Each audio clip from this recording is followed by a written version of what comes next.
អូនព័ត៌មានទៅមុនគឺតកតងនឹងកម្ពុជាតតចោលសាររបស់យោធាថៃដែលថាកម្ពុជាត្រៀមខ្លួនច្បាំងគ្នាជុំទី3មួយរយៈពេលនេះគឺយើងឃើញមានព័ត៌មានដូចជាមិនជាមនោរម្យសោះព្រោះអីព័ត៌មានដែលចេញពីភាគីថៃហាក់បីដូចជាពេលដែលរដ្ឋាភិបាលថៃនេះដែលបង្កើតឡើងទៅហើយមាននាយករដ្ឋមន្ត្រីថ្មីគឺលោកអនុទិនច័ន្ទវរៈគុលដែលត្រូវបានព្រះមហាក្សត្រថៃឡាយប្រហ័សលេខាបកគលភាពស្របច្បាប់ឲ្យនាយករដ្ឋមន្ត្រីលើកទី32របស់ថៃនេះចូលកាន់តំណែងហើយគាត់កំពុងតែរៀបចំគណៈរដ្ឋមន្ត្រីរបស់គាត់ដែលចូលមកកាន់ការរដ្ឋាភិបាលនេះឲ្យពេញលេញឆាប់ៗនេះទៅហើយនោះស្រាប់តែមានព័ត៌មានជាច្រើនដែលធ្វើឲ្យរកម្មចិត្តកម្ពុជាដែលរងចាំដូចគេហៅថាម៉ែមកពីផ្សារអញ្ចឹងបងប្អូនដូចកូនរងចាំមើលម៉ែមកពីផ្សារអញ្ចឹងចាំមើលថាតើម៉ែមកពីផ្សារមានអាហារមានបង្អែមមាននំនែកមានចំណីចំណុកអីទិញផ្ញើហ្នឹងគឺថាចាំរហ័ងក៏ប៉ុន្តែទីបំផុតគឺដូចជាអស់សង្ឃឹមព្រោះអីនៅពេលដែលកាលកម្ពុជាថាថៃលើកយកលេសថារឿងវាស់វែងព្រំដែនគណៈកម្មាធិការស្អី JBC ស្អីគេនោះគេថានឹងជួបគ្នាអីណាពេលរដ្ឋាភិបាលគេមានហើយអីឥឡូវរដ្ឋាភិបាលហ្នឹងអត់ទាន់បានមានក៏ដោយមាននាយករដ្ឋមន្ត្រីបានក្បាលបានអីមកបដាហើយស្រាប់តែមកចេញស្អីណាទៅចែកដីគ្នាណានៅព្រៃច័ន្ទអាប៉ាឡាលួសកុងតឺន័រស្អីហ្នឹងអត់រើចេញទៅវិញទៅជាបែរជានាំគ្នាពុះជ្រេកដីឡូអីណាចែកប្លង់កម្មសិទ្ធិឲ្យថៃនៅភូមិជោគជ័យដែលជាដីខ្មែរសោះហ្នឹងដែលធ្វើឲ្យរឿងនេះគឺអស់សង្ឃឹមប្រជាពលរដ្ឋខ្មែរកាន់តែទ្វេដងទៅទៀតព្រោះអីសង្ឃឹមតែមានដំណោះស្រាយទៅជាចេញជាអញ្ចឹងឆ្កុយទៅវិញអញ្ចឹងហើយឥឡូវនេះគឺថ្មីនេះគឺមានរឿងច្រើនទៀតថៃគឺថ្ងៃនេះបងប្អូនប្រហែលជាបានជ្រាបហើយគឺគណៈកម្មាធិការរដ្ឋព្រឹទ្ធសភារបស់ថៃបានសម្រេចជាឯកច្ឆន្ទគឺព្រមឲ្យលុប MOU ឆ្នាំ2000ដែលចុះហត្ថលេខារវាងកម្ពុជានិងថៃកាលពី26ឆ្នាំមុន MOU នេះគឺជារឿងមួយដែលរសើបដែរហើយខ្ញុំនឹងពន្យល់លម្អិតនៅលើក្រោយចោះព្រោះมันមានពេលគ្រប់គ្រាន់ទេគ្រាន់តែថា MOU នេះវាគ្រាន់តែជាលិខិតព្រមព្រៀងគ្នាដើម្បីឲ្យប្រទេសទាំងពីរដោះស្រាយបញ្ហាព្រំដែនដោយសន្តិវិធីព្រំទឹកព្រំអីចឹងទៅក៏ប៉ុន្តែអាការដែលមាន MOU 26ឆ្នាំនឹងមកហ្នឹងគឺវាអត់បានសូវបានផលអីទេអត់បានផលអីហ្នឹងមិនមែនបានន័យថាដីខ្មែរបាត់ទៅថៃបាត់មកខ្មែរឬយ៉ាងណាឲ្យប្រកាសនោះទេអត់បានផលអីហ្នឹងគឺដោយសារតែ MOU គឺជារបៀបឯងជួយអញជួយឯងស្អមគ្នាទៅវិញទៅមកអាចចំនួនព្រំដែនកម្ពុជាថៃដែលមានយន្តការរបស់តុលាការយុតិធធម៌អន្តរជាតិអត់រមកប្រើតែអាហ្នឹងទៅដល់ទៅពេលថៃឃើញកាឡាដូចជានយោបាយខ្លួនរៀងពុលចឹងយកអាទម្លាក់បញ្ហារឿង MOU ហ្នឹងកកាយទៅដើម្បីកេងចំណេញកម្លាំងនយោបាយថៃដោយចាត់ទុកថា MOU ហ្នឹងគឺជាការធ្វើមកខាតថៃអញ្ចឹងទៅព្រោះដោយសារចង់ទម្លាក់បន្ទុកខ្លាំងទៅលើក្រុមគ្រួសារតកូលថាក់ស៊ីនដែលត្រូវគ្នាជាមួយនឹងគ្រួសារតកូលហ៊ុនចាក់ទឹកមិនលិចឯងជួយអញជួយឯងបងធွာប្អូនធွာហ្នឹងតាំងតែពីយូរអើយមកហើយនោះដូច្នេះ MOU នេះគឺឥឡូវនេះរដ្ឋសភានៃព្រឹទ្ធសភាថៃគឺគេបានអនុម័តជាឯកច្ឆន្ទឲ្យគណៈកម្មាធិការគេហ្នឹងគឺព្រមបញ្ជូនសំណើសុំឲ្យលុប MOU នេះអញ្ចឹងបានន័យថានៅពេលដែលរដ្ឋសភាឬក៏ព្រឹទ្ធសភារបស់ថៃនេះចូលបំពេញកិច្ចការងារពេញលេញគឺបានន័យថាគេយករឿងនេះយកទៅអនុម័តហើយបើអនុម័តឥឡូវគណៈកម្មាធិការព្រឹទ្ធសភាព្រមឲ្យលុបគឺជៀសមិនផុតពីលុបទេហើយបងប្អូនមួយចំនួនលើកឡើងថាលុបមិនបើ MOU នឹងវាជាប់ខ្ទាស់ជាឯកសារគតិយុត្តយកទៅដាក់នៅអង្គការសហប្រជាជាតិតម្កល់អីអញ្ចឹងវាលុបមិនបានទេតើថៃលុបដោយឯកតោភាគីបានឬមិនបានបងប្អូនចំពោះខ្ញុំការដែលយករឿង MOU នេះមកនិយាយគឺដូចយើងយកអារឿងស្អីគេកំពុងតែមានចំនួនព្រំដែនទៅយករឿងលើក្រែ MMO ស្រីម្នាក់ប្តីពីរអីវិញយកមកនិយាយឬក៏អីណាដូចថាវាជារឿងមួយដែលវាអត់តាក់ទងគ្នានឹងរឿងអីត្រូវដោះស្រាយបញ្ហាហ្នឹងទៅយករឿងចាស់ដដែលហ្នឹងមកគ្រាន់តែប្រឡប់ព្រឹត្តិការណ៍អត់បានប្រយោជន៍ទេតែជជែកជាមួយរឿង MOU ហ្នឹងវាតែជែកអត់បានការអីទេរឿងសំខាន់វាមានយន្តការតុលាការយុតិធធម៌អន្តរជាតិតុលាការព្រហ្មទណ្ឌអន្តរជាតិ MOU ជាគ្រាន់តែជាការព្រមព្រៀងគ្នាដើម្បីឲ្យសម្របសម្រួលកន្លែងណាដែលយើងពិបាកនឹងឲ្យដំណើរការឲ្យវារលូនប៉ុន្តែមិនអាច MOU នឹងវាទៅលឹះលុបនៃលក្ខន្តិកៈរបស់ក្រុងរ៉ូមឬក៏សន្ធិសញ្ញាបារាំងសៀមឆ្នាំ1994ដែលមានតម្កល់ទុកឲ្យមានតុលាការយុតិធធម៌អន្តរជាតិ ICJ ជំនុំជម្រះរហូតដល់2លើកអានោះហើយជាប្លង់រឹងរបស់កម្ពុជាជាផែនទីមេដើម្បីយកមកដោះស្រាយរឿងព្រំដែនដើម្បីឲ្យចប់តែម្ដងបើនៅតែយក MOU ហ្នឹងបើលុបចោលក៏លុបមិនលុបចោលក៏ឲ្យទៅវាអត់មានតាក់ទងអីនឹងថាអូឥឡូវត្រូវតែជជែកគ្នារឿង MOU ហ្នឹងត្រូវតាវល់នៅក្នុងរឿង MOU ហ្នឹងទេព្រោះថៃគេចង់កេងចំណេញនយោបាយពីរឿង MOU ហ្នឹងដើម្បីប្រឡប់ប្រាប់ប្រជាពលរដ្ឋថៃថា MOU ហ្នឹងបាត់ដីទៅខ្មែរហើយបាត់ដី MOU ហ្នឹងមិនមែនរឿងលេងសើចទេអារឿងធំមួយដែលខ្ញុំគិតថា MOU ដែលថៃចង់ទាញចំណេញហ្នឹងគឺតាក់ទងនឹងព្រំដែនសមុទ្រឯណោះមិនមែនព្រំដែនគោកទេព្រោះព្រំដែនគោកថៃបានដណ្ដើមយក 50កន្លែងហើយដូច្នេះថៃអត់សូវខ្វល់ទេអារឿងព្រំដែនសមុទ្រនោះដែលត្រួតស៊ីគ្នាមានផ្ទៃសមុទ្ររាប់ម៉ឺនគីឡូម៉ែត្រការ៉េតាក់ទងនឹងកោះគុតកោះអីផងនោះដែលមែនតើទៅគឺបើសិនជាមាន MOU ហ្នឹងថៃទៅជាគិតថា MOU ហ្នឹងធ្វើឲ្យថៃហ្នឹងមិនអាចគ្រប់គ្រងដែនសមុទ្រត្រួតស៊ីគ្នានឹងបានវាចាញ់ព្រៀបកម្ពុជាអារឿងកោះគុតនៅក្នុង MOU ហ្នឹងថៃថាបានថៃដាច់ហើយ 100% ហើយប៉ុន្តែថៃអត់សប្បាយចិត្តនឹងរឿងថាបើមាន MOU ហ្នឹងវាបែរទៅជាដែនសមុទ្រយើងមួយចំនួន26000គីឡូម៉ែត្រការ៉េនោះវាទៅជាបានទៅបើមានចំណាយគ្រប់គ្រងដូចថាចែកផលជាមួយខ្មែរហ្នឹងថៃអត់សប្បាយចិត្តរឿងហ្នឹងតែអារឿងកោះគុតគឺសូម្បីនៅក្នុង MOU ហ្នឹងអាកោះគុតហ្នឹងគឺជាបោះថៃ 100% បាត់ទៅហើយអញ្ចឹងថៃអត់ចង់ឲ្យអាចំណែកណាមួយដែលចែកចេញឆ្ងាយពីកោះគុតហ្នឹងមកទៀតអញ្ចឹងចង់លុបអា MOU ហ្នឹងចោលតែម្ដងដើម្បីទី1កោះគុតត្រូវតែដាច់ទៅថៃអត់បាញ់និយាយអីទី2គឺដែនសមុទ្រត្រូវទៅថៃទៀតអាហ្នឹងគំនិតថៃហ្នឹងគឺចង់គិតអញ្ចឹងឯងប៉ុន្តែមិនមែនតាក់ទងនឹងព្រំប្រទល់ដីខ្មែរដែលនេះទេព្រោះអីអាព្រំដែនគោកនេះគឺមានផែនទីខ្នាត1លើ200,000គេមានច្បាស់លាស់ហើយមិនចាំបាច់ MOU ហ្នឹងទេអា MOU ហ្នឹងគ្រាន់តែថាអូបើកន្លែងណាសពិចសពិលគ្នាកុំឲ្យឆ្លោះគ្នាកុំឲ្យកាប់ចាក់គ្នាអីយើងសម្របសម្រួលគ្នាទៅហើយដោយសារថា MOU ហ្នឹងឯងដែលប្រាសាទតាមាន់ធំយើងឲ្យថៃ5នាក់យើង5នាក់ទៅឃ្លាំមើលប្រាសាទតាមាន់ធំប្រាសាទតាកបី2នាក់យើង2នាក់គេ2នាក់ទៅហ៊ាននៅអញ្ចឹងដល់តែពេលឥឡូវថៃវាយយកអស់ស្អាប់មកចង់លុប MOU ហ្នឹងមិនមែនរឿងព្រំដែនគោកទេ MOU ហ្នឹងគឺរឿងព្រំដែនសមុទ្រត្រួតស៊ីគ្នារឿងប្រេងកាតហើយឥឡូវកំពុងតែពិភពលោកវល់ពីរឿងជីករករកប្រេងដើម្បីផ្គត់ផ្គង់ប្រទេសរៀងខ្លួនហងថៃរត់តែយកសម្រាំងអាហ្នឹងយកជាឱកាសនយោបាយមួយទៀតយកឈ្នះខ្មែរដើម្បីគ្រប់គ្រងដែនសមុទ្រខ្មែរទាំងមូលអញ្ចឹងហើយបានតែខ្មែរនឹងមានអាច្បាប់សមុទ្រស្អីដែលកំពុងតែរៀបចំថាអនុម័តអីហ្នឹងពន្លឿនអាហ្នឹងចេញអាច្បាប់ UNCLOS ហ្នឹងឲ្យលឿនដើម្បីដោះស្រាយបញ្ហាដែនសមុទ្រយើងនៅរឿងច្រើនណាស់កម្ពុជានៅរឿងច្រើនណាស់អត់មានរឿងរវល់រឿងលើក្រែនណាប្តីពីរណាប្តីមួយអីទេគឺរឿងយើងគឺរឿងចិត្តរឿងដ៏គួរឲ្យព្រួយបារម្ភខ្លាំងមែនតើគឺជាអាយុជីវិតជាតិម៉ោងនេះអត់មានបងប្អូនណាទៅនិយាយរឿង MMO លើក្រែលើក្រែក្រោមក្រែលើកទេក្រោមពូកអីទេគឺរឿងសំខាន់គឺរឿងដោះស្រាយបញ្ហាព្រំដែនទឹកព្រំដែនគោកនិងជាអាយុជីវិតរបស់ជាតិអញ្ចឹងអ្នកណាក៏ដោយឲ្យតែទាញការចាប់អារម្មណ៍ឆ្ងាយពីហ្នឹងគឺបានន័យថាកំពុងតែពង្រៀងស្ថានភាពដែលធ្វើឲ្យយើងកំពុងតែតទល់ជាមួយថៃដែលយ៉ាងសកម្មហ្នឹងគឺយើងនឹងច្បាស់ជាបាត់អាគំនិតសតិបញ្ញារបស់យើងធនធានរបស់យើងទៅគិតពីរឿងអីផ្សេងទៀតទៅតាមការដែលចង់បានរបស់អ្នកនយោបាយថៃក៏ដូចគ្នាដែរថៃសប្ងៃគឺអ្នកនយោបាយថៃកំពុងតែពង្រៀងដានកុំឲ្យគិតអារឿងព្រំដែនដែលថៃដដើមយកបានណាអាហ្នឹងគេចង់គិតថា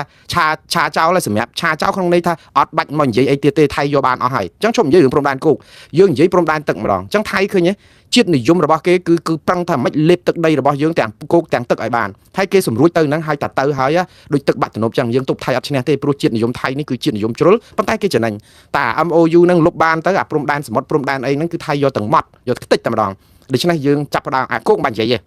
បើធ្វើដូចយើងសប្ងៃកុំថាឡើយអាគោកអាទឹកក៏យើងទៅទៀតដែរដោយសារអីដោយសារតែយើងអត់ប្តឹងគេទៅតុលាការយុត្តិធម៌អន្តរជាតិនិងព្រមតំអន្តរជាតិដើម្បីឲ្យគេថ្កោលទោសថៃពីរឿងខុសច្បាប់មួយចំណុចពីរចំណុចសិនហើយយើងនៅតែចេះចាំឥឡូវគេទៅហើយឥឡូវដល់ពេលទៅគឺគេអូសរឿងមកទៀតទេថ្ងៃនេះទៅហ៊ានថៃគឺយោធាថៃទាំងយោធាក្រមកងសម្ងាត់ណែគេហៅស្អីស៊ើបការសម្ងាត់របស់ថៃទាំងអ្នកនាំពាក្យយោធាថៃវិនថៃស៊ូវរីគឺឡើងមកស្រោះគ្នានាំគ្នានិយាយថាកម្ពុជាកំពុងតែកែនតបឬក៏ថារុលតបចូលមកដើម្បីបង្កឲ្យមានចំនួនឈានទៅរកការវាយគ្នាលើកទី3ឃើញគេពង្រៀងស្ថានភាពឲ្យបងប្អូនថៃមកដល់ម៉ោងនេះដូចខ្ញុំនិយាយចឹងតែយើងលោកលឿនជាមួយថៃនេះគឺថៃអូសយើងយកទៅរំលោភហើយព្រោះអីថៃអត់បានគោរពតាមច្បាប់តាមទម្លាប់ទេហើយគេវាយយកដីយើងបានហើយគេអត់មានមកផ្អែមបន្លែអីជាមួយយើងទេគឺគេនឹងរកលេះគ្រប់រឿងលេះនេះលេះនោះឥឡូវគេចោទថាយើងទៅហ៊ានយើងរុលចូលប្រាសាទតាកបីក្បែរជិតប្រាសាទតាកបីបន្ថែមកម្លាំងនេះគឺលោកវិនថៃស៊ូវរីដែលជាអ្នកនាំពាក្យរបស់យោធាថៃមានន័យថាម៉េចបងប្អូននៅពេលដែលគេចោទយើងថាយើងរុលចូលទៅប្រាសាទតាក្របីដែលមានទ័ពថែមកម្លាំងថ្មីគឺបានន័យថាគេចោទប្រកាន់យើងថាកំពុងតែធ្វើឲ្យស្ថានភាពក្តៅឡើងវិញធ្វើឲ្យថៃមានលេះកែនទ័ពគេបន្ថែមទ័ពចូលមកជួរមុខវាយគ្នាត្រៀមវាយគ្នាអញ្ចឹងទៅអាហ្នឹងគឺជាការលើកឡើងរបស់លោកវិនថៃស៊ូវរីហើយរឿងនេះគឺជារឿងរកម្មចិត្តមួយភាគីកម្ពុជាអត់ទាន់តបទៅនឹងលោកវិនថៃស៊ូវរីពីរឿងរុលទ័ពទៅប្រាសាទតាក្របីដោយអ្វីដែលជាការលើកឡើងទេក៏ប៉ុន្តែថ្ងៃនេះគឺមានក្រុមអ្នកដែលស៊ើបការសម្ងាត់ក្រមយោធារបស់ថៃម្នាក់ទៀតបាទគឺខាងឆ្លប់យកការសម្ងាត់ឬព័ត៌មានសម្ងាត់របស់យោធាថៃហ្នឹងគឺគេលើកឡើងអំពីការដែលកម្ពុជាគេថាព័ត៌មានសម្ងាត់ពីខាងគេហ្នឹងដែលសារព័ត៌មានថៃចុះផ្សាយឡើងប្រងព្រាតហ្នឹងថាបានត្រៀមខ្លួនទប់ទល់ថៃដើម្បីវាយជុំទី3 ខ្ញុំជឿថាថៃពេលខ្លះគឺជាល្បិចទេបងប្អូនខ្ញុំមិនមែនថាខ្មែរមិនបានត្រៀមខ្លួនឬអីទេគឺវាអាចជាល្បិចរបស់ថៃនៅក្នុងការពង្រៀងស្ថានភាពហ្នឹងដើម្បីមើលមកថាខ្មែរយើងកំពុងរករឿងអីចឹងទៅក៏ប៉ុន្តែការពិតគឺថៃរករឿងយើងយូរហើយតែយើងចេះតែនៅស្ងាត់ស្ងាត់អីចឹងទៅយើងរក្សាការអត់ធ្មត់អីចឹងប៉ុន្តែថៃបានចិត្តដល់តែបានចិត្តគឺពួកគេចាប់ផ្ដើមចោទប្រកាន់ឬក៏អាចថាគេមានព័ត៌មានពិតយ៉ាងណាយើងអត់ដឹងទេក៏ប៉ុន្តែអានេះគឺជាអ្វីដែលសារព័ត៌មានថៃបានចុះផ្សាយគេថាកម្ពុជាបានទិញសពាវុធពីប្រទេសអឺរ៉ុបខាងកើតថៃគេបានថាព័ត៌មានសម្ងាត់របស់គេរកឃើញថាកម្ពុជាកំពុងតែសម្រុកមិនមែនត្រឹមទិញធម្មតាទេបងប្អូនសម្រុកទិញសពាវុធពីអឺរ៉ុបខាងកើតការទិញសពាវុធពីប្រទេសណាមួយមិនមែនជារឿងសម្ងាត់ទេបងប្អូនដូច្នេះវាច្បាស់ណាស់ត្រូវដឹងហើយរដ្ឋាភិបាលកម្ពុជាក៏ប្រាប់មកថាតើទិញប្រមាណពីប្រទេសណាហើយប្រទេសម្ចាស់ខ្លួនដែលជាសម័យហ្នឹងក៏ត្រូវតែលើកឡើងមកថាទិញក្នុងលក្ខខណ្ឌជួយសពាវុធឬក៏ទិញដោយលុយឬក៏ចពាក់ឬក៏យ៉ាងម៉េចគេច្បាស់ជាប្រាប់ប៉ុន្តែអត់មានព័ត៌មាននឹងសោះលើឆាកអន្តរជាតិមានតែព័ត៌មានពីលោកធីរណាន់នុនតាខ្វាងបាទលោកធីរណាន់នុនតាខ្វាងនេះគឺជាឧត្តមសេនីយ៍មួយរូបនៅក្នុងជួរទ័ពដែលជាប្រធាននៃកងយកការសម្ងាត់របស់យោធាថៃដែលលោកបានប្រហោះសារដូច្នេះនៅលើដែលបណ្ដាញសង្គមថៃឬក៏សារព័ត៌មានថៃយកមកដកស្រង់ស្រស់គ្នានោះគឺថាតាមព័ត៌មានពីខាងយកការសម្ងាត់របស់ថៃបានឲ្យដឹងថាកម្ពុជាត្រៀមវាយគ្នាជាមួយថៃជុំទី3ដោយសារតែរឿងនេះវាអាចកើតឡើងដោយសារតែកម្ពុជាកំពុងតែសម្រុកទិញអសពាវុធពីប្រទេសនៅគេហៅប្រទេសអឺរ៉ុបខាងកើតហើយនៅក្នុងនេះបានថាទាហានថៃរូបនេះឬក៏មេយោធាថៃមួយរូបនេះក៏បានបញ្ជាក់ថាឲ្យទាហានថៃប្រុងប្រយ័ត្នគ្រប់ពេលវេលានិងឃ្លាំមើលគ្រប់ពេលសម្រាប់រយៈពេល4ទៅ5ខែនៅក្រោយរដូវភ្លៀងនេះបងប្អូនរដូវវស្សាចូលមកដល់អញ្ចឹងចិត្តចូលមកដល់អញ្ចឹងពួកគាត់ថា4-5ខែហ្នឹងថាកម្ពុជាអាចវាយឆ្មក់ឬក៏បកកហេតុដើម្បីឲ្យមានសង្គ្រាមលើកទី3អីចឹងទៅហើយទិញសពាវុធមកពីអឺរ៉ុបខាងកើតខ្ញុំសូមបើកវងកញ្ចក់បន្តិចប្រសាសន៍របស់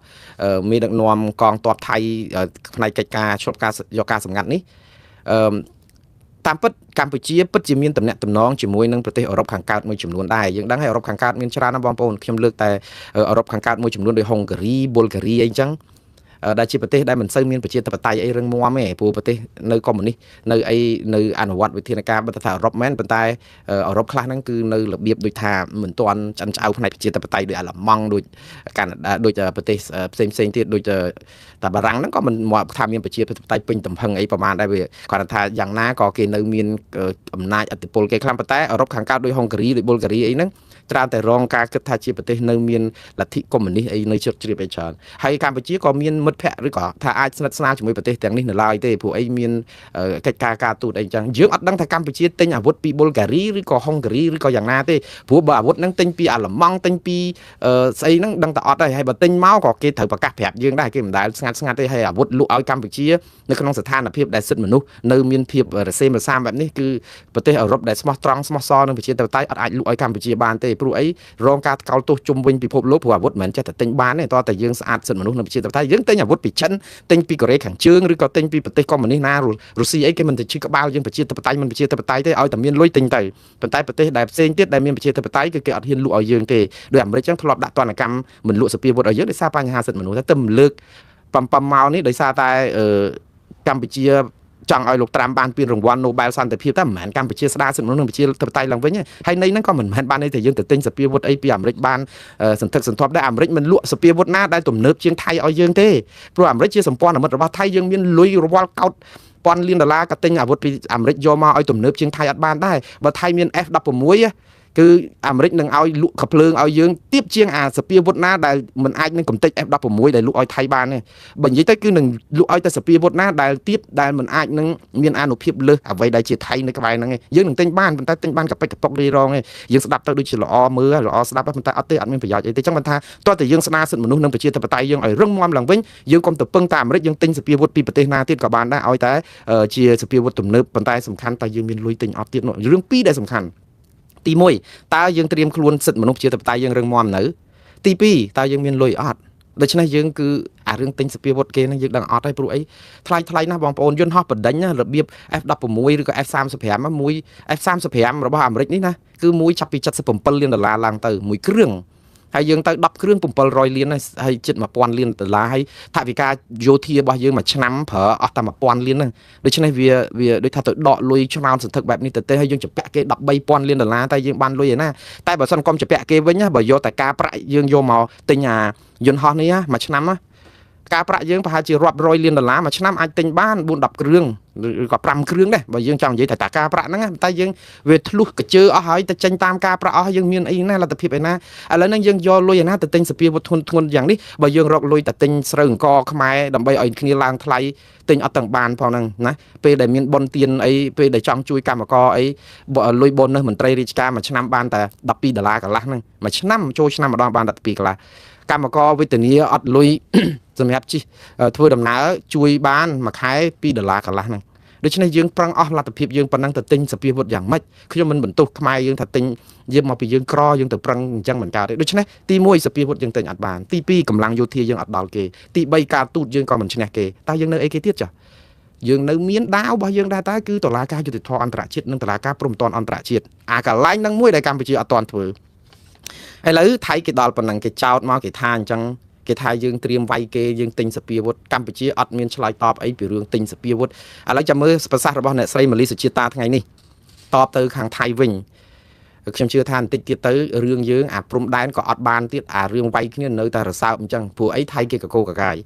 ព្រោះថៃគេរករឿងឲ្យតែមានរឿងអីនៅបាងកកគឺយកមកទម្លាក់នៅទល់ដែននឹងទៀតហើយរឿងនយោបាយគឺរឿងអញ្ចឹងបងប្អូនយើងភ័ព្វមែនតើហើយយើងនៅកំដរលបែងនយោបាយរបស់ថៃ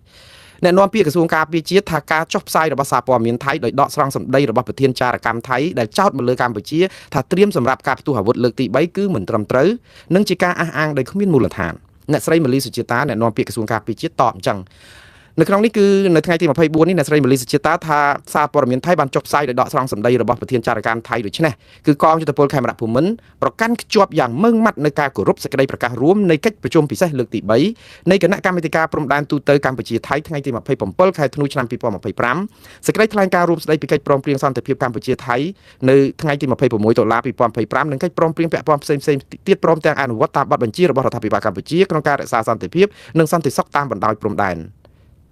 ងទ័ពកម្ពុជាគាំទ្រយ៉ាងពេញទំហឹងនៅគោលចំហរបស់រដ្ឋាភិបាលក្នុងការដោះស្រាយបញ្ហាព្រំដែនដោយសន្តិវិធីឈរលើមូលដ្ឋានច្បាប់អន្តរជាតិនិងអនុសញ្ញាសន្ធិសញ្ញានិងកិច្ចព្រមព្រៀងដែលប្រទេសទាំងពីរមាននេះគឺជាចម្លើយរបស់អ្នកស្រីម៉ាលីសុជាតាតបទៅនឹងរឿងទាហានខ្មែរដែលថៃចោទថារុលចូលទឹកក្បែរប្រាសាទតាកបីហើយនឹងរឿងដែលទិញអាវុធពីប្រទេសអឺរ៉ុបខាងកើតដើម្បីបើកការវាយប្រហារត្រៀមវាយថៃជុំទី3អត់មានចំណុចណាមួយដែលនិយាយថាការដែលលើកឡើងថាកម្ពុជាទិញអាវុធពីថៃពីកូរ៉េខាងសំទោសអឺរ៉ុបខាងកើតហ្នឹងគឺមិនបានទិញទេអីចឹងគ្រាន់តែលើកជាគេហៅថាចម្លើយមួយគឺបានត្រូវគ្រប់រឿងអញ្ចឹងទៅឆ្នាំអាចទន្សាយតែមួយម៉ាត់អញ្ចឹងទៅគឺព័ត៌មាននេះគឺជាការមិនពិតបានន័យថាមិនបានន័យថាកម្ពុជាក៏មិនបានទិញអាវុធពីប្រទេសខាងកើតហ្នឹងទេអឺរ៉ុបខាងកើតហើយឬក៏ទ័ពកម្ពុជាហ្នឹងក៏តែមិនបានរុលទៅប្រាសាទតាកបីចំពោះខ្ញុំវិញខ្ញុំគិតដោយខ្លីថាបើកម្ពុជាទិញសភាវុធពីប្រទេសអឺរ៉ុបខាងកើតក៏អត់មានកំហុសអីទាស់តែសោះវាអត់មានរឿងអីត្រូវថៃមកកាត់រឿងទិញកាភ្លើងទិញអាវុធអីទេកម្ពុជាមានលុយទិញពីណាក៏បានដែរ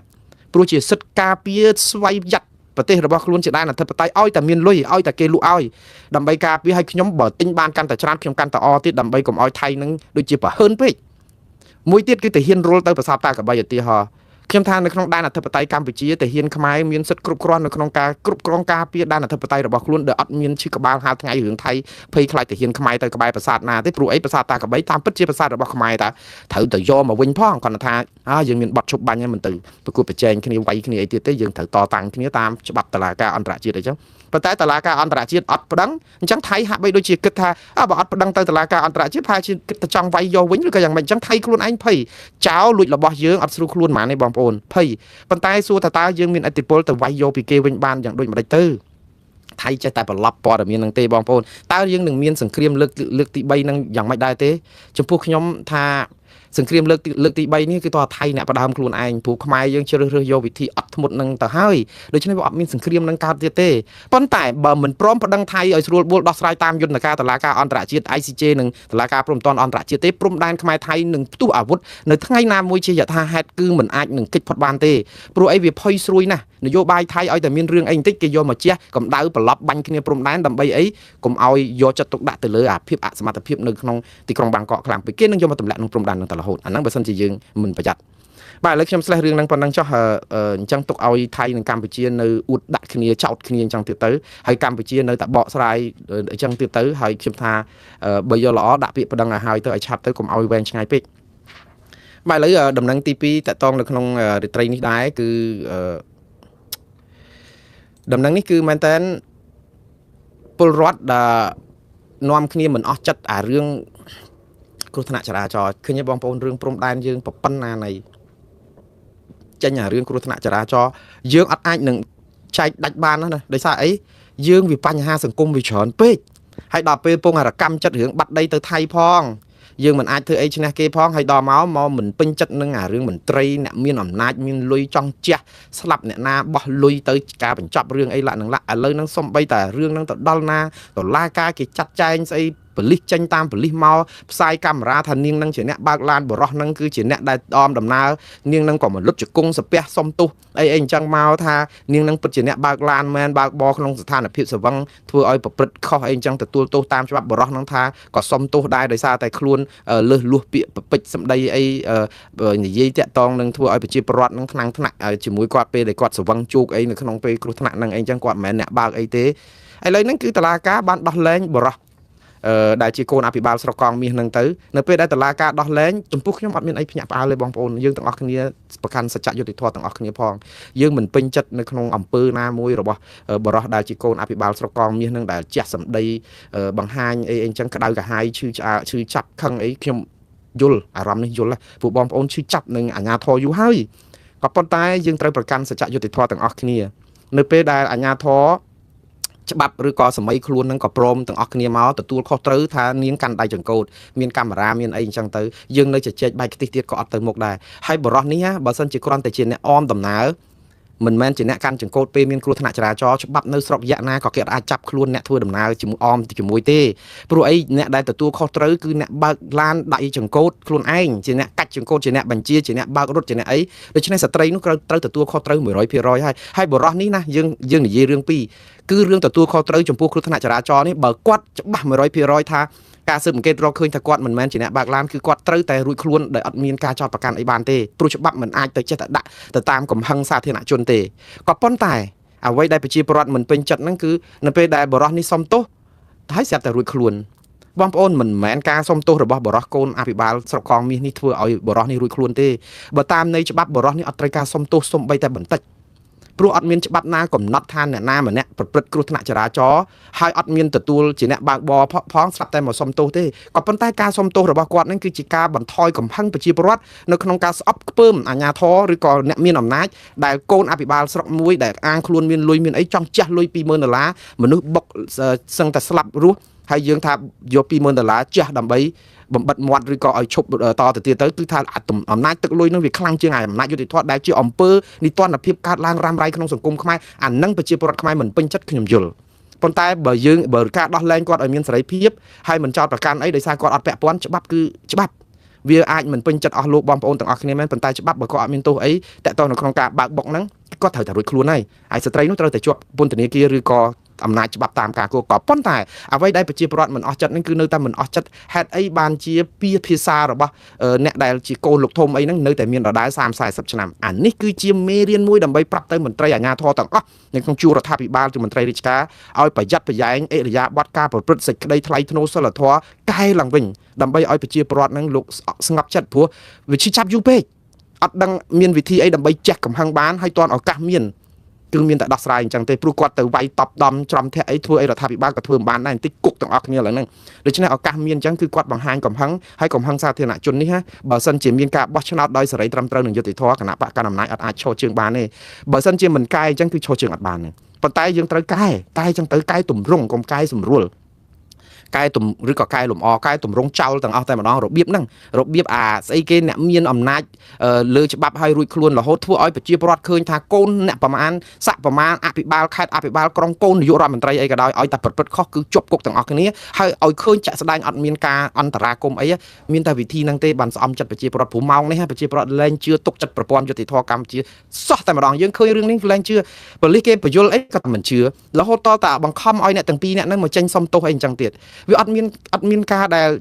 ព្រោះអីច្បាប់ខ្មែរគឺមានចែងឲ្យថាជនសង្ស័យឬក៏ជនជាប់ចោទមានសិទ្ធិរក្សាការស្ងាត់ស្ងៀមមិនឆ្លើយដាក់បន្ទុកខ្លួនឯងអត់មានច្បាប់ណាកំណត់ឲ្យយើងឆ្លើយដាក់បន្ទុកខ្លួនឯងទេហើយខ្ញុំនិយាយថាស្ត្រីនោះមានភាពក្លាហាននៅក្នុងការប្រាប់តែខ្លួនកាន់ដៃចង្កូតប៉ុន្តែអត់មានច្បាប់ណាច្បាប់គេការពារយើងគេមិនឲ្យយើងឆ្លើយសារភាពដាក់កំហុសខ្លួនឯងទុកឲ្យច្បាប់អ្នកសម្រេចអានេះបើប្រព័ន្ធតុលាការឯករាជ្យឥឡូវយើងយកតុលាការប្រជាជនមកដោះស្រាយធ្វើឲ្យអ្នកទាំងនោះត្រូវតែបង្ខំចិត្តចេញមកសុំទោសហើយសុំទោសហើយក៏អត់រួចខ្លួនទៀតដោយសារអីប្រជាពលរដ្ឋនៅតែមិនពេញចិត្តឃើញទេបងប្អូនឃើញបញ្ហាសង្គមវាអញ្ចឹងវាមិនមែនតែរឿងមួយជ្រុងហ្នឹងទេរឿងវាច្រើនយូរហើយវាជាពាក់វគ្គវិនយូរហើយដែលយើងត្រូវដោះស្រាយមិនមែនទៅដោះស្រាយពេលហ្នឹងទេត្រូវដោះស្រាយតាំងពីដើមខ្សែយូរហើយតែយើងទុកឲ្យបញ្ហាហ្នឹងវារៀលដាលអាហ្នឹងហើយបានតែខ្ញុំថាវាមានរឿងច្រើនដែលយើងត្រូវដោះស្រាយប៉ុន្តែបងប្អូនយើងពេលខ្លះយើង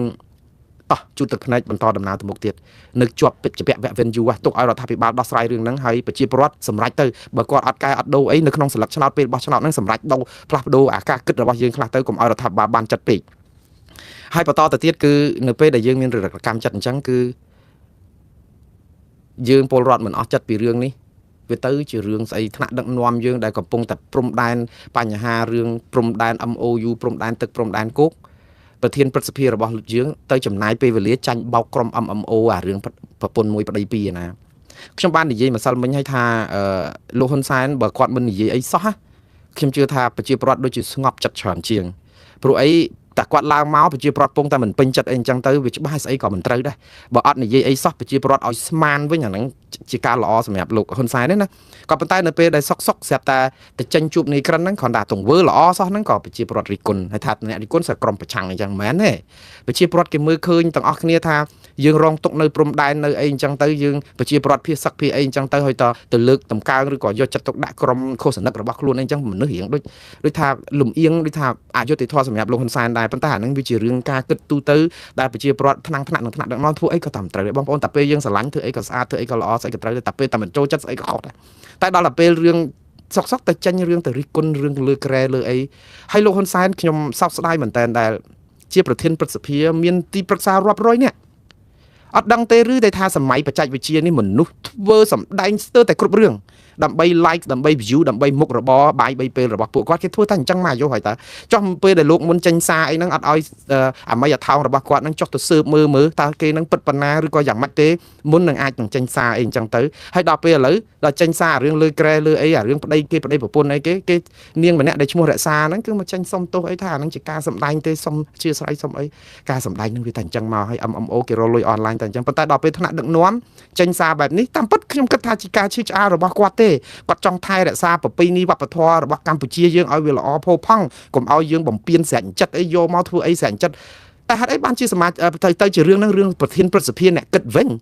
វាគួរតែមន្ត្រីរាជការអាជ្ញាធរពាក់ព័ន្ធទាំងក្រសួងវប្បធម៌វិចិត្រសិល្បៈខាងអីហ្នឹងដែលតាក់ទងនឹងកិច្ចការទាំងអស់នេះជាអ្នកដោះស្រាយហេតុអីបានទៅលោកប្រធានព្រឹទ្ធសភាជាអ្នកដែលមកខ្វល់រឿងលើក្រែនឹងគេទៅវិញមកកំពុងតែឆ្ងល់អាហ្នឹងហើយដែលធ្វើឲ្យប្រជាពលរដ្ឋមានការថ្នាំងថ្នាក់ខ្ញុំជឿថាជួនកាលទង្វើល្អការគិតល្អរបស់គាត់វាអាចបានជះផលអាក្រក់ទៅចឹងទៅវិញរិះគន់អីចឹងដោយសាររឿងព្រំដែនរឿងដីអត់ទាន់ព្រមប្តឹងទៅតុលាការយុត្តិធម៌អន្តរជាតិព្រមទាន់អន្តរជាតិយកមកគិតរឿងខ្វល់រឿងលើក្រែគេចោទគាត់អញ្ចឹងដែរវាពិបាកអញ្ចឹងបងប៉ុន្តែតើគាត់ជាមនុស្សដូចយើងដែរហ្នឹងអញ្ចឹងគាត់ចេះតែឈឺឆ្អាលឈឺអីព្រោះគាត់ធ្លាប់តែមាត់គាត់តែអញ្ចឹងមករហូតដល់អត់បានកាន់ក្បាលមេក្រូអត់បាននិយាយអីរយៈពេលរាប់ខែវាតឹងទ្រូងដែរណាបងប្អូនកន្លែងខ្លះជំងឺ stress ផ្លូវអារម្មណ៍បើបាននិយាយខ្លះវាធូរទ្រូងហើយតទៅពេលគាត់និយាយចឹងទៅគឺ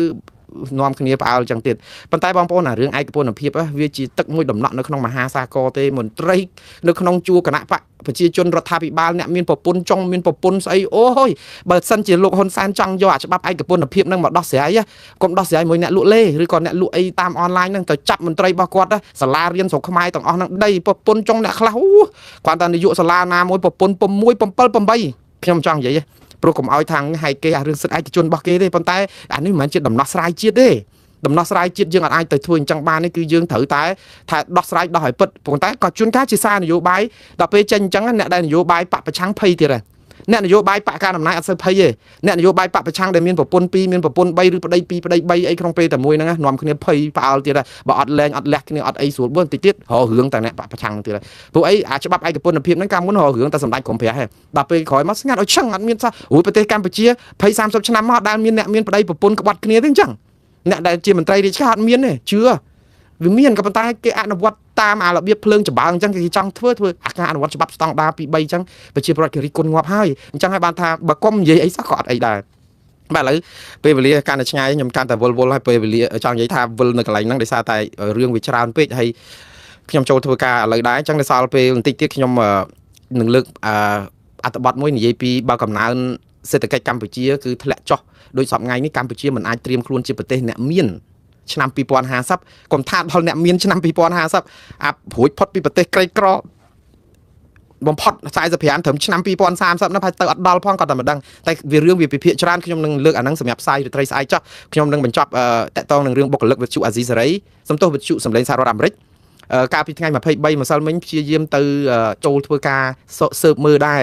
ទៅអាគារហ្នឹងព្រោះអីតឡាការឲ្យចូលធ្វើការវិញថ្ងៃ3អីអញ្ចឹងទោះបីជាដឹងថារដ្ឋាភិបាលគេដាក់ប្តឹងជំទាស់អីក៏ដោយហ្នឹងគឺគាត់ចេះតែទៅហើយទៅចូលធ្វើការមិនវាមានរដ្ឋាភិបាលអាមេរិកមិនមែនចេះតែចូលទៅព្រោះពេលគេប្រជុំគាត់ពីការងារអីមួយឆ្នាំហ្នឹងគឺគេដកអាប័ណ្ណចូលអាគាររដ្ឋបាលរបស់សហព័ន្ធណាបើអត់មានអាប័ណ្ណអត្តសញ្ញាណដើម្បីចូលហ្នឹងគ្មាននរណាគេឲ្យចូលអាគាររដ្ឋបាលសាធារណៈរបស់ជាតិហ្នឹងទេដូច្នេះ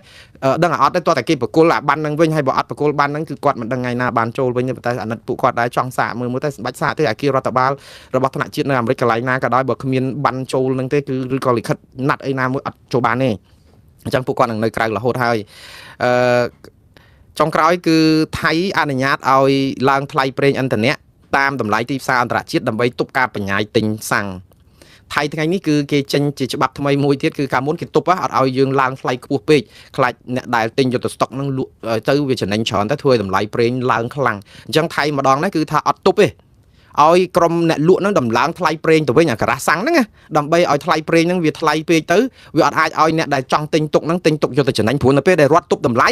វាធ្វើឲ្យអ្នកដែលទិញប្រេងហ្នឹងគឺអាចយកទៅលក់ទីផ្សារខាងក្រៅបានថ្លៃជាងហ្នឹងតែប៉ុន្តែបើឲ្យការ៉ាស់ហ្នឹងឡើងស្រាញ់ចិត្តអញ្ចឹងតម្លៃវាឡើងខ្ពស់ហើយអញ្ចឹងទប់អាហ្នឹងបាននេះគឺជាវិធីរបស់គាត់ប៉ុន្តែអ្នកដែលវេទនាជាងគេគឺអ្នកដែលទិញសាំងហ្នឹងឯងព្រោះអីតែសាំងឡើងស្រាញ់ចិត្តគឺចប់ហើយប៉ុន្តែវិធីនេះថៃគិតថាអាចមានប្រសិទ្ធភាពក្នុងការទប់ប៉ុន្តែនៅក្នុងពេលហ្នឹងថៃមិនពិបាកដូចខ្មែរពេកទេបងប្អូនថៃគេមានខួងប្រេងពីបាតសមុទ្រគេមកគេមានរោងចក្រចម្រាញ់ប្រេងហើយគេនាំប្រេងចូលហើយថ្ងៃនេះអ៊ីរ៉ង់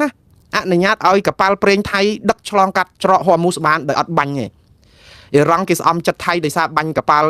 ថៃមួយខ្ទេចនៅអាស្អីគេឆេះធ្គូលនៅអាច្រកហមូសប្រហែលជាសប្តាហ៍មុនណាដែលធ្វើឲ្យនាវិក20អ្នកជាងនៅលើហ្នឹងគឺគេរំដោះរស់អស់ហើយប៉ុន្តែ3អ្នកថានៅជាប់នៅក្នុងហ្នឹងឥឡូវអត់ទាន់ឃើញមានព័ត៌មានអីថា3អ្នកហ្នឹងយ៉ាងម៉េចគាត់ថាអ៊ីរ៉ង់គេស្អំចិត្តគេថាមិត្តភ័ក្តិរបស់អ៊ីរ៉ង់ចឹងឲ្យចេញកប៉ាល់នឹងប្រេងមកចឹងថៃអត់អីទេតិចទៀតមានប្រេងមានអីគេដឹកមកបានហើយឥណ្ឌាក៏ដឹកប្រេងបានចេញពីកប៉ាល់ដែរម្សិលមិញអ៊ីរ៉ង់អត់បាញ់ទេដូច្នេះអ៊ីរ៉ង់ដោយសារតែខ្លាចអាមេរិកនេះហ្នឹងគឺថាអត់បិទទេអ្នកដែលមិនមែនជាសម្ព័ន្ធមិត្តអាមេរិកក្នុងការបាញ់អ៊ីរ៉ង់នៅហ្នឹងគឺឲ្យដឹកចេញប៉ុន្តែអាមេរិកលោកដូណាល់ត្រាំថាអត់មានរួចខ្លួននេះគឺត្រូវបើកអត់មានលក្ខខណ្ឌអីទាំងអស់ហើយចាប់ពីបន្តិចទៀតទៅគឺអាមេរិកជាអ្នកគ្រប់គ្រងច្រកហមូសហ្នឹងហើយគាត់ថាគ្រប់គ្រងរួមគ្នាជាមួយមេដឹកនាំអ៊ីរ៉ង់ថ្មីមិនមែនកូនរបស់លោកហាមេនេហ្នឹងទេគឺមេដឹកនាំកម្ពុជាថ្មីដែលគាត់អ្នករើសអីចឹងទៅអានឹងចាំមើលតទៅទៀតបងប្អូន